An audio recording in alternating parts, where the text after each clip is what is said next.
You've just entered the No Delusion Zone. I'm David Dubato. Today, my very special guest is someone who's been here before and with whom I'm very glad to have back again. Anna Danylchuk, or she's better known by her YouTube handle, Anna from Ukraine. Anna is a freedom fighter from Ukraine. She is, in my opinion, one of the best spokespersons for giving the truth about the current situation, about Russian aggression in Ukraine. If you've seen her here before, you'll know what I'm talking about. If not, then, well, you can make up your own mind. So without further ado, Anna, welcome back to the No Delusion Zone. Thank you so much. Always happy to be with you and your community. Listen, I would be foolish if I didn't start off this discussion talking about the American election, the results of the American election, the catastrophe of the American election. And in fact, yesterday and today again are one of the first days that I've actually been able to function without being totally depressed, sad, and angry about the results of the election. And I won't get into that too much. I think my thoughts are pretty well known on this. I'm thoroughly disgusted and saddened by the choice of more than 50%, about 51% of the American voters who voted in a convicted felon, a mentally ill narcissist, someone who has said on many, many occasions that he wishes to tear up our Constitution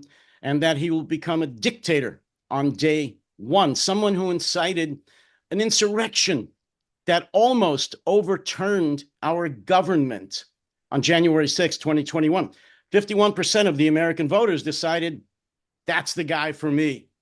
That's who I want. I want a dictator. I want someone who's cruel, loves violence, hates women, is a racist, is going to pull us out of NATO, is going to increase our budget deficit, is going to take away all the aid to Ukraine so Putin can have his way there and commit further genocide and possibly or probably go into the rest of at least Eastern Europe. That's the kind of guy that 51% of the Americans elected. And I'm still disgusted. I'm not going to get over that very, very soon. So obviously, the election of Donald Trump and J.D. Vance as his vice president will have a very negative effect, I'll say that, on American support for Ukraine.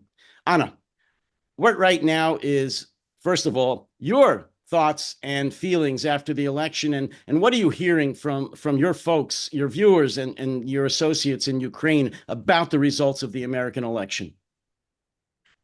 Thank you for the question, which is actually very difficult to answer because, same as on my channel, I kept most of my evaluations private because I'm a Ukrainian and I'm here to speak about Ukraine, not the US politics.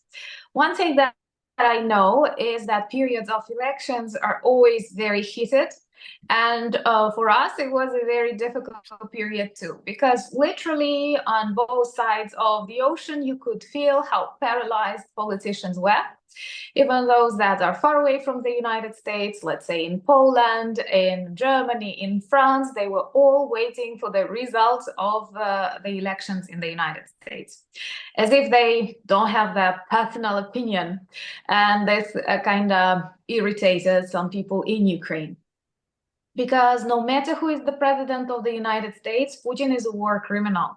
And Putin is the one that has to be defeated and stopped. And countries around Ukraine clearly understand that. So let's try to find some positive things. And one of them is definitely that the election period is over. And this moment of unknown is ended, and now we know the name of the newly elected president of the United States. You know that there are totally different and very contradictory versions of what Donald Trump can bring for Ukraine. There are people who are terrified that he will give up all of the territory to Putin. There are also people who believe that he will nuke Putin, and this will actually lead to the start of the Third World War, because narcissists cannot make friends, and we will turn out to be on its periphery, actually. So there are literally millions of versions, and I think my personal opinion is that you will rarely meet politicians who follow their election promises, and they very rarely do what they promise. So at this particular moment, I don't think there is a plan for peace in Ukraine, like a peace plan, and it can be both like good and bad. But I am not sure there is just like a general strategy of what to do in this very chaotic, very turbulent world and time.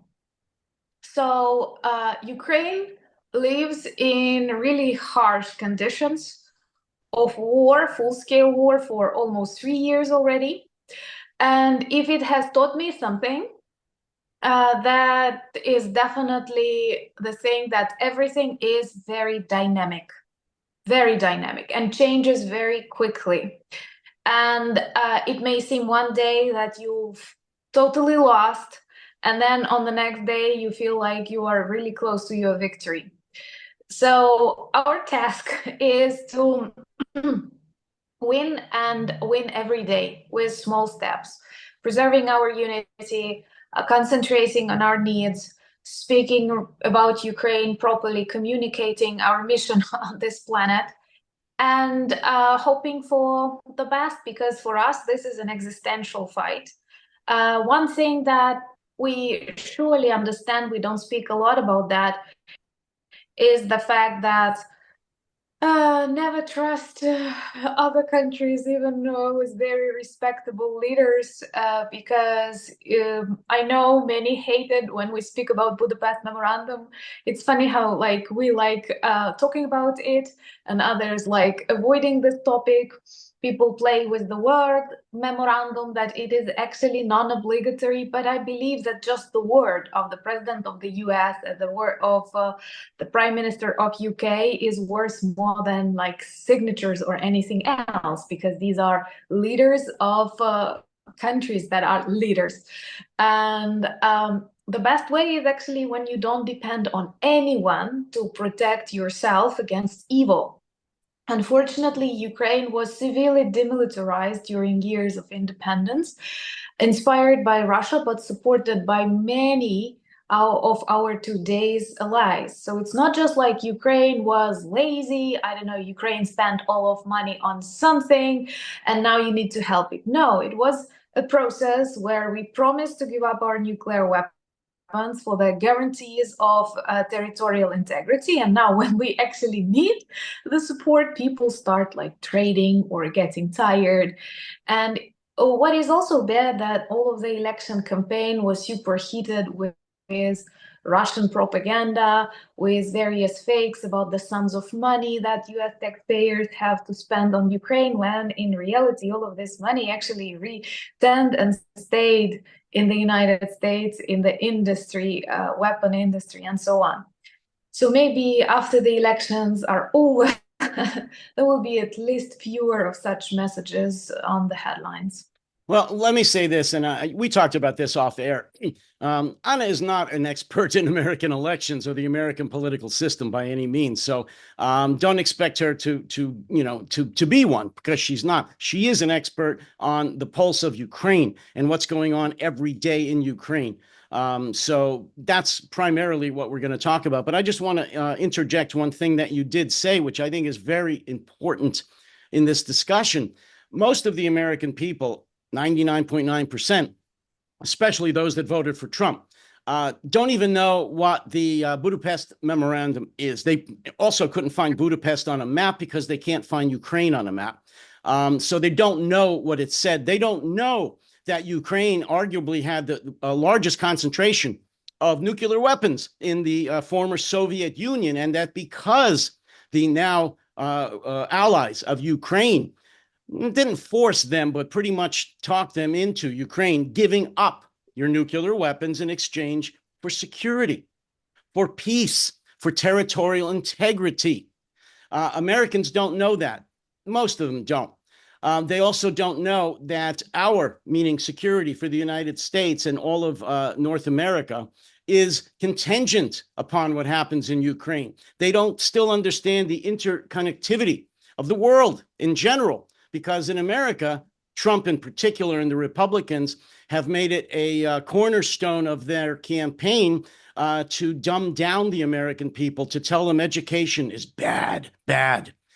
He said many, many times, I love the poorly educated. And he does. He does. So people that are poorly educated don't know world history. They don't even know World War II history. They don't know about the fact that Ukraine gave up all of their nuclear weapons in exchange for guaranteed peace, security, and territorial integrity from the West. So to them, like you said, we're just giving, the United States is just giving money away to Ukraine so they could spend it on whatever they want, on yachts and large houses and vacations in Europe, and that all this money is just going away from the United States and we get nothing in return.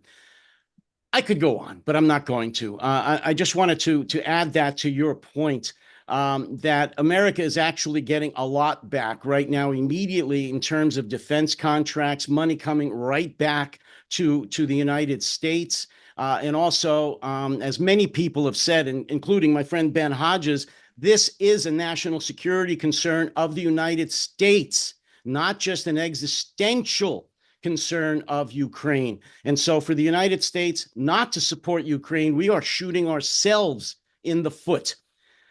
I just had to get that off my chest. So now that I've said that, let's move on to something I think you feel more comfortable with and that you definitely know more about than I do. Let's talk about some of the recent successful campaigns of Ukraine in Russia. What can you tell us about some of the recent drone attacks, for example, on both Russian armored convoys and, of course, their oil and gas depots and distribution centers? Well, I'm actually glad that our strategy to target the oil refineries continues. I was a bit worried when it was kind of frozen, maybe again elections or something else. And once again, we are still waiting for a permission to strike back, which is something that I don't understand why Ukraine was banned from doing that. There are lots of good people who advise us to do it without permission, but that would be deadly for Ukraine, and I hope they understand that standards and demands are very high for us as a partner, and unfortunately lots is forgiven or forgotten for Russia sometimes. And I'm sure that during these years of war, we have already demonstrated that we don't target Russian schools or hospitals. We simply destroy ammunition, military air bases, and other objects that help Russia destroy Ukraine. So this is just a defense. And being limited, we develop and invest in our drone technologies. Of course, they cannot substitute long-range missiles because they cannot carry that many explosives. They don't travel that fast. So it's not the way that we can solve a problem with simply building more drones. But what we observe in just the recent weeks, the trajectory, the distance that they can cover grows tremendously. And I think within 1,500 kilometers, I'm still not good at translating it into miles, but it's more than 1,000 miles. We can reach various objects, and just this month it was Tatarstan, it was Bashkortostan, which are national republics within the Russian Federation, not just ordinary parts of Russia. We have to remember that at the moment the Federation consists of very many national republics, actually 24, and Russia is just one of them. Unfortunately, many people in the United States and in Europe, Republicans, Democrats, are still afraid of the collapse of the Russian Federation, as they were afraid of the collapse of the Soviet Union. And And that is one of the things that prevents them from letting Ukraine defend itself to the fullest. So we do what we can, and for example, this strategy to target Russian oil refineries began in 2024, and during this less than a year, we've managed to reduce Russian oil refining volumes by 20%, which is actually a lot. And Russia is super dependent on oil and gas. This is the country that does not innovate, or I don't know, it cannot compete on the market. It only sells its natural resources. And if miraculously the prices for oil can drop, as Saudi Arabia threatened, or a president-elect Trump promised, this can actually be disastrous for Russia, because this will simply decrease their income tremendously, and their already overheated war economy can collapse. And I keep repeating that this reminds the years before the collapse of the USSR, when they started war in Afghanistan that was very exhausting for the Soviet budget, when prices on oil kept dropping, and in result, we have the independence of Ukraine. So maybe the history will repeat itself in this positive way. I'm trying to be optimistic.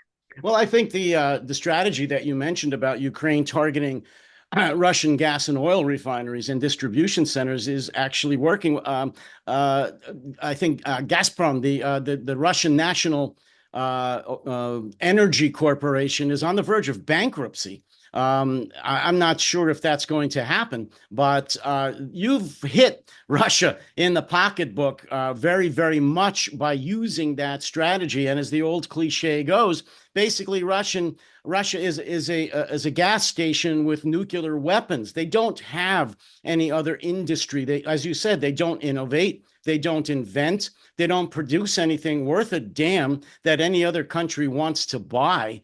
They have their natural resources, primarily natural gas and oil. And by what the Ukrainians are doing with even just their drones, not the long-range weapons, the missiles that they want, I think, has been incredible. Thank you. I think in future we will become a very strong military producer ourselves, because what Ukrainians definitely understand is that with such neighbor, we cannot relax. And like the majority of Ukrainians do understand that in future we have to remain very militarized. We have to reform the army, making it even more popular among the young people, signing contracts, getting really high salaries, sharing our experience with NATO partners, because we have real big war experience, not like special military operations somewhere in the mountains with the nations that did not have similar experience. This is like a very big war. And I do know that lots of Ukrainian soldiers trained by NATO sometimes say that their coaches, their trainers from NATO want to get their information, learn from them, because drone warfare, because artificial intelligence that helps make military decisions, combat decisions, many things that people even from the very best armies of the world know only theoretically. And I'm sure this can be actually a great contribution from the Ukrainian side in future. And hopefully the United States will see us as a good partner in this part of the world that can actually help protect the Europe, protect the United States, because when the world is all in chaos, and especially this globalized world, the turbulence is felt everywhere. Maybe not militarily, but economically, psychologically, anyway. So look at Ukraine as a potentially very motivated, very strong, very brave partner that is ready to do the job nobody else wants. Well, look, Ukraine right now has the most experienced military in Europe, bar none. And when this is over, NATO should lean on Ukraine. The United States, if there's anybody with half a brain left once the new administration takes over, especially in the Pentagon, they should realize this and partner with Ukraine for any future or ongoing missions, especially, of course, to defend against Russia. Let me ask you a question, because every time you're on, there are new viewers on my channel who have never seen you before, perhaps have not seen your channel before. And I want to ask you a question I've asked you before, but for the sake of the new viewers, I think it's important. Anna, could you just very briefly explain the difference, the cultural difference between Russians and Ukrainians, and the fact that you are not Russian, and that Ukraine is not, as the Russians like to say, little Russia? And what's the major difference, and why is that important, and why should Americans understand this? Oh, well, it's so big. I mean, I know. Between Russians and Ukrainians, and honestly, I want to believe that many people have come to understand that since the start of at least this full-scale invasion. Because definitely, if you look at our countries, let's start from now, not from the history, you can clearly see that since the collapse of the Soviet Union and renewed Ukrainian independence, we had like so many presidents. I can count like, I don't know, more than 6. And Russia literally has won like 2 rulers. And this is the very first illustration. In Ukraine, we have very active civil society that always reacts when we don't like something, because we believe that power belongs to the people. And even if it gets dangerous, people keep protecting freedom, their choice, which is very contrary to Russia, where after the hundreds of years of serfdom and suppression, they are very much afraid to express their opinion, and they simply follow the orders. We hate Stalin, who is responsible for the death of millions of his own countrymen, and Russians worship him. We are always open to foreigners coming to Ukraine before the war. We are a very hospitable country that is actually very interested in learning more about others. This like exchange, and Russia typically expresses arrogance towards other nations. Those of you who have some Russian friends may experience how they don't want to learn your history, your language, or anything else, degrading that. And historically, like we were part of Europe since the ancient times. Kiev was founded, our capital, 665 years before Moscow. And Moscow was actually on the periphery of Kiev Rus, a very big medieval European state. And no, Rus is not Russia, just as Rome is not Romania. And Russia was, Moscow at that time was greatly influenced by Mongolian hordes. And when Ukrainian lands kept fighting against them, Russia started cooperating. And actually, they have paid tribute to Mongols up to 19th century. And right now, we clearly see how closely Putin cooperates with China, with North Korea, with Mongolia. He traveled there despite the International Criminal Court order, and actually paid a visit to the memorial of Genghis Khan, the head of the Golden Horde. And these were very violent invaders that had very strict hierarchy in the army, that did not learn or bring any real culture to the lands that they invaded. They were simply looting, raping, stealing, and later collapsed because they were not united by anything special. And it reminds modern Russia greatly. Like, the languages are different. Putin does not understand Ukrainian, and how can he say this is one language? And there is lots and lots of things, starting from the fact that the USSR was not our project. We were actually invaded. We were occupied by the communists after a very brief period of independence in 1917, 1922. And there are many things, but I don't want to overload people with history, just as Tucker Carlson did to people when he interviewed Putin, and they spoke about this really old history interpreted by a crazy dictator.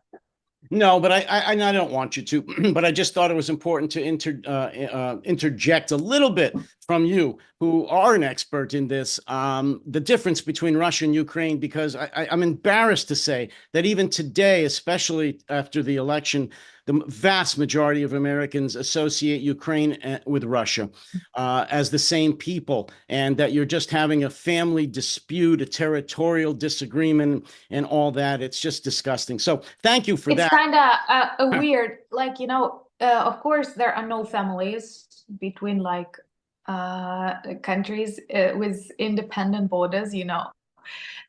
It's a bad metaphor, but even if you treat Russia and Ukraine like relatives, which is total BS, but they target children's cancer hospitals. You know, sometimes even in family, you may have someone literally very crazy. It doesn't matter. Like, if we understand the language of each other, what they do to Ukrainian people, that is broadcast online. You can check and see it. You clearly understand Russia attacked Ukraine because it wants to destroy our democracy, not because we were a part of NATO, which is another absurd. Ukraine was neutral when Putin annexed Crimea, when Putin invaded Donbass and Luhansk, when Putin started this full-scale invasion. So no one in Ukraine is ready to promise our neutrality. Putin is not afraid of NATO because since the start of this invasion, actually his border with NATO grew like to more than 1,000 miles because Finland and Sweden joined the NATO. So actually he failed. And the only reason why Putin doesn't want Ukraine in NATO, because he understands Ukraine is lost forever when it is in NATO. As long as it is not a part of NATO, there can be negotiations, appeasements, more terror, more violence, more killed Ukrainians, and more lands given to the dictator. Well, you know, as far as Russia and Putin specifically saying that he's protecting Russian speakers and people with a similar background and common language should not be fighting each other. Well, I'd like to remind Americans that we fought a little thing called the Revolutionary War against a country that spoke our language. It's called English. That didn't stop us because we were being oppressed and had many of the same complaints. Not as many, actually, but as many of the same complaints as Ukraine does. A common language doesn't mean that you're part of the same people. That's just insane. And I just had to throw that in. That is actually a very good argument, because imagine that England right now says, no, there is no American people, you're all English. What Australians are you talking about? You're all English. And so on and so forth. This is what Russia does. Russia not simply cares about the Russian speakers. Actually, it bombs the majority of Russian-speaking territories, especially at the start. And these people, first of all, were artificially Russified in Soviet Union, but now there are lots of Russian-speaking soldiers fighting against Russian soldiers. And we have to understand that Russia does not focus on language that they use. Russia says that if you're speaking Russian, you are Russian.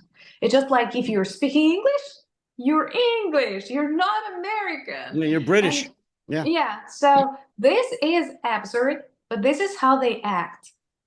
Oh, absolutely. And Putin said several times right after the full-scale invasion that he was going to protect all Russian speakers anywhere, and that Russia retained the right to go into any nations where Russian speakers were being discriminated. And I said at the time, well, then he's going to have to send Spetsnaz into Brooklyn in New York, because we have one of the largest Russian communities in an area called Brighton Beach. And if he thinks he's going to send the Russian army there, I think he's going to find out something very, very bad about that. It's just a nonsensical argument, but everything he does pretty much is nonsensical. But that is the argument he used, or one of them, for the full-scale invasion of eastern Ukraine, or all of Ukraine, actually. Yeah, he uses lots of messages that typical fake narratives that can easily be destroyed. Mhm. But unfortunately, modern world is very susceptible to propaganda. Lots of social media accounts, then news are reprinted in newspapers, and they seem like logical. Plus, what makes it more difficult for Ukraine, we're not fighting just against like 30 years of Russian propaganda, we're fighting against centuries. Because since the time of the Russian Empire, then the Soviet Union, Russia was building this picture of the world, which is totally unrealistic. And that is why I actually do not blame those Americans who know nothing about Ukraine, because it was actually difficult to learn something. And I'm very grateful to those who want to finally understand why Ukraine is so different from Russia. I personally believe there is a serious like tectonic shift between like Ukraine. I was speaking with one of my friends, subscribers, and I share this opinion that, when we speak about Europe, classic European values like Western values, I think Russia does not belong to Europe. And once again, there are no rules, specific rules where Europe ends and starts. There are different versions, different people who offer the division, these mountains, these rivers. But when you think about the philosophy, the attitude to human life, the respect, dignity, I think that the borders of Europe end where our front lines are. Well, I mean, think about it, Anna, talking about Russian lies and deception and fantasies about the world. The very notion of lies. How about going back to Potemkin villages, which I believe most of them, they were in Ukraine. These were lies that were invented for the Tsaritsa, I believe, at the time, to see that everything was just fine here. And they made these fake, great-looking villages, which, of course, were nonsense. They were just fronts of poverty. The Russian propaganda goes back, as you know, hundreds and hundreds of years. They have a really hard time with the truth. Yeah, unfortunately, yeah. And now they actually support propaganda because it takes away their responsibility for the war crimes. I think that those Russians who, for example, can guess that their country is doing something very wrong, they are so weak. They have never practiced democracy. They are not united in a society. They are very separated. They are terrified, traumatized. And then they consciously choose to believe propaganda because it takes away any pains of consciousness that they may have. Absolutely. They have never known democracy. I don't consider the chaos of the 1990s democracy. That was crazy. No, they've never had democracy. They've always had a dictator. And so why should we expect anything different? We shouldn't, except the West keeps saying or has this fantasy that somehow, if we wish it hard enough, that the Russian people are going to suddenly wake up tomorrow and want a democratic form of government. It's nonsense. Anna, I must ask you before we go on too long. Things are interesting right now in the West and especially in Ukraine. What's the feeling right now in terms of what the West keeps saying, war fatigue? If things actually go really badly in the next few months, are Ukrainians, for the most part, going to continue to fight for the Donbass, for all the territory that they lost, or do you think there's a growing consensus or feeling that maybe we should negotiate away the occupied territory? What's your sense of that? I know it's a hard question, but I have to ask. Russia has committed so many war crimes. I'm sure you remember Bucha, Mariupol. Similar things happen on daily basis. Russia bombs Kyiv, Russia bombs Kharkiv, Russia bombs Odessa. Russia killed like thousands of the best Ukrainians. Russia cannot get more territories for doing this. I hear you. I mean, Go ahead. like, it's not just about the territories. It's about the right of a violent nuclear nation to do whatever it wants. Let's not look, I think that the general problem is that the focus is on Ukraine. Ukraine is the problem. Ukraine war, Ukraine fatigue. When Ukraine was living its own normal life, not interfering in any of the US or EU affairs, we were living our life. Imperfect, but normal. And it is Russia. It is Russian war. And if you have any problems or any fatigue, it is caused by Russia. And look at this situation not from, are Ukrainians tired? Do they want to keep fighting? Do they really want these territories and so on?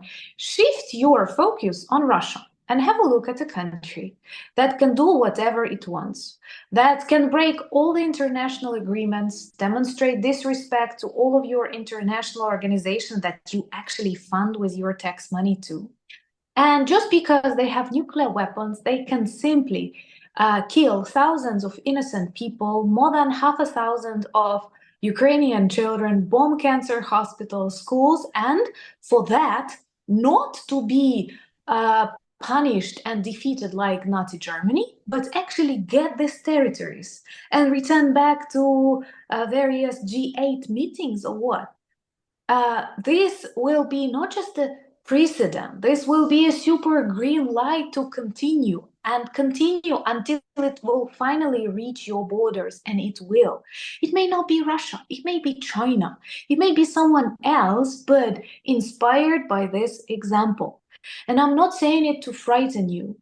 It did not seem like a big deal to many globalists when Russia occupied Crimea, when Russia occupied Donbass.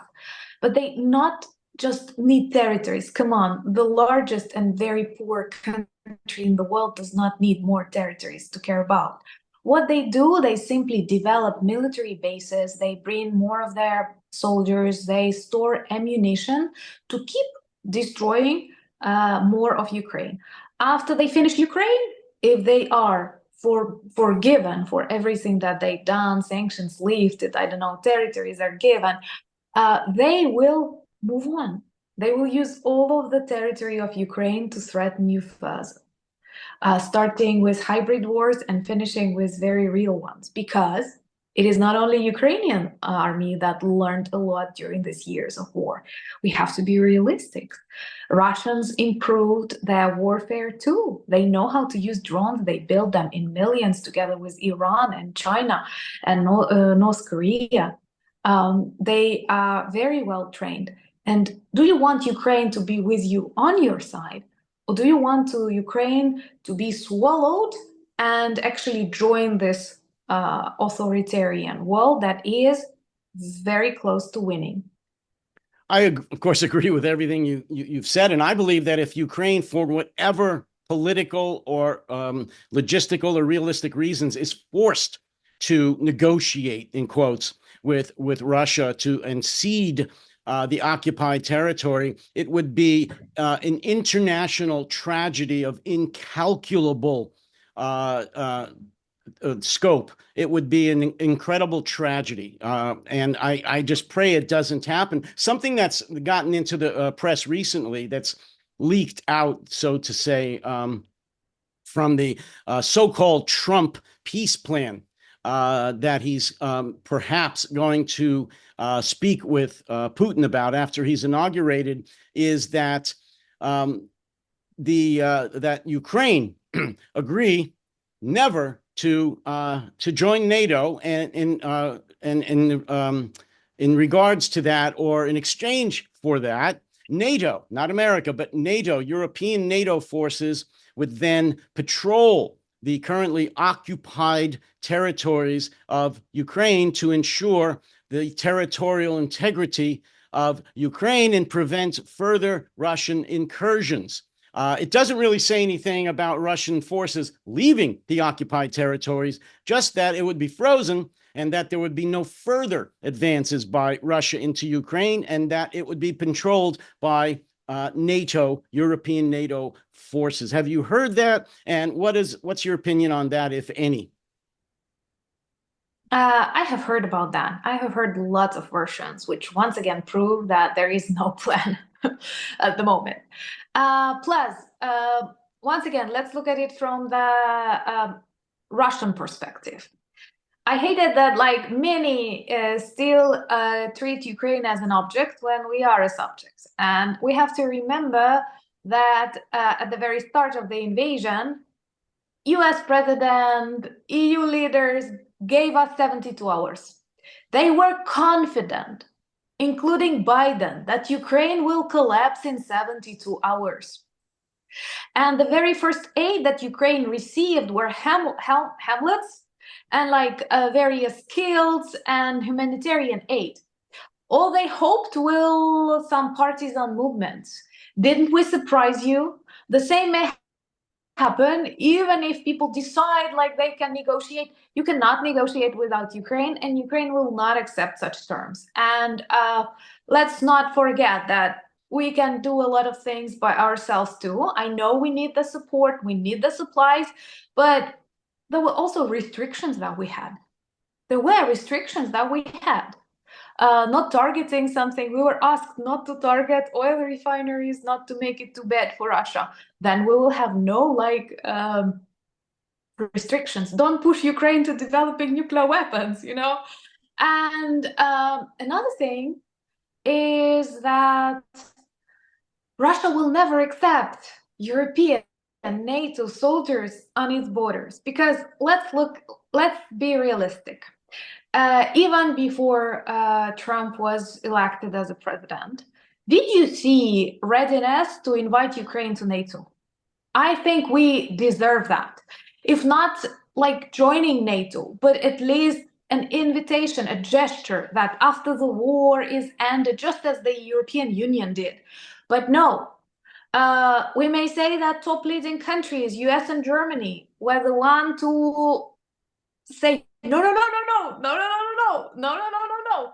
We know that. We see that. Putin sees that. So Putin clearly knows that with or without Trump's offer, it was not likely that Ukraine will join NATO in the next year or two.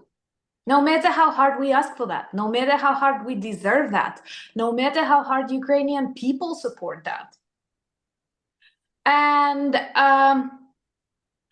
by actually letting NATO soldiers into Ukraine, patrolling Ukrainian territories, we officially become a part of NATO, even if we are not a member state. And Putin will surely never accept that, because it is another failure. Then we can have the next US president, we can negotiate, and we can become in 5 years or something else. Everything is very unpredictable, but I think at this moment of history, we will not be able to find things that can actually help us negotiate. And with these over-emotional, self-centered leaders that we have right now, anything can turn like from like a friendship to total hatred. It's very unpredictable. It's super personal. And like we end this era of predictability and enter the era of chaos. Will it be for the best or worst? You never know. Well, of course, Trump cannot solve this war in 24 hours. I mean, he's insane. He's mentally ill. These are just things that he says. And as you well know, I'm sure, Putin thinks that Trump is an idiot. He doesn't respect him at all. He's been playing him for, well, 9 years at least. Since he came on the political scene, and he's going to play him, meaning use him like an apparatchik, like a fool, when he becomes president again. And you're right. If for some reason NATO boots did make it on the ground in Donbass, Ukraine or Putin would go nuts. He wouldn't agree to it in the first place, and if they still arrived, well, that would be real problems. Then, and you're absolutely correct. If NATO forces are on the ground in Ukraine, they are a de facto member of Ukraine. If a NATO soldier dies at the gunpoint or from a shot from Russia, well, that's war. That's war with NATO. What are they going to do? They can't put the genie back into the bottle. It's too late. Yes, and I think that in future NATO will also be somehow reformed because there are some things that need to be changed. And I hear people from the Baltics, people from Poland speaking about that. They don't feel calm. They don't feel calm, like knowing they are a part of NATO. They also think about the national strategies. They also want to hire Ukrainians, train Ukrainians. It is not a signal that they are 100% like relaxed because they know the system will protect them. And this means something has to be changed too. And once again, we can be of help here. So it's not like realistic. And I want to, like, I keep telling this story on the channel, and I think those of you, your viewers who don't know it, may find it interesting, if not amusing. Do you know that Zelensky won elections with 73% of support? It was huge. Never before something similar happened in Ukraine. Do you know why? Because he promised to end the war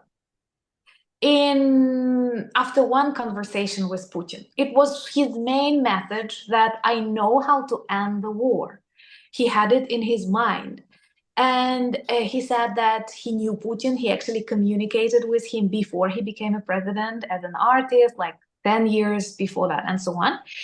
And one of the main messages, how will you end the war, was we simply have to stop shooting. And millions of Ukrainians supported him because of this. They wanted this anti-terroristic operation to end. And Zelensky was confident that he will provide like sane or business arguments and it will be like solved. And he turned out to be now the greatest like military leader after all the things that he said. So sometimes it can actually turn 180 degrees contrary to what you plan to do. Because it's just not about Trump, it's not just about Putin, it's not just about Ukraine. There are so many different factors that can lead to something totally unpredictable. Trust me, I'm Ukrainian. Well, let me say a couple of things and then we have to wrap it up. Personally, and I'll say this on an optimistic note, I know that NATO is really not all of NATO, but much of NATO is scared. They are ramping up their defense industries. They are ramping up their militaries. They are prepared now for a post-American NATO, and they, for the most part, are totally supportive of Ukraine for the long run, supportive of Ukraine defeating Russia. Now, I'm not saying that it's going to be enough in time. I hope it will. I believe it will. I'm not sure. All I know is I think NATO is going in the right direction. It's not fast enough, and it should have happened before, but it is happening now. Reality is finally setting into NATO that Trump is going to be the next president again. And he may or may not actually pull America out of NATO. That's debatable. He talks a lot about things that never happen, but support is going to be a lot less. I think NATO is going to be even more supportive of Ukraine in the near future. And again, I hope it's enough in the right amount of time. And one last thing I want to say, and this is going to be very controversial. I believe that no matter what happens with American or NATO support for Ukraine, I think that Ukraine is going to be forced and should develop its own nuclear weapons. I really do. I think that may be one of the only things that will protect Ukraine in the long run, because you just said it, and I think you're correct. You cannot count on any other countries, on any other alliances for your own security. That's terrible. Shouldn't be that way. That's why NATO exists. That's why the alliances from the United States exist, but they're not working, obviously. So the only way around this, and you know this, Russia would never have invaded Ukraine if you had maintained your nuclear weapons. I believe that you're going to have to develop them again in the future. I hate to say it, but I believe this is the only way to permanently guarantee your security. And I'll give you the last word and we'll wrap it up. I think I am not sure that this would prevented Russia from attacking Ukraine because Russia is crazy and irrational, but this would definitely inspire our allies to be more like confident in the things that we can do because they would be worried not just about Russia doing something bad, but at least about Ukraine also doing something bad in return. And perhaps, like, you know, this gesture of Ukraine giving up its nuclear weapons should have been an illustration of a healthy country and a healthy society that wants to live in peace, security, and trust its neighbors. That's actually the direction in which we hope the democratic world is was walking. But unfortunately, authoritarian regimes turned out to be very effective. They cooperate without any democracy, any bureaucracy. I don't want democracy to be a synonym to bureaucracy, you know. They cooperate, they supply each other.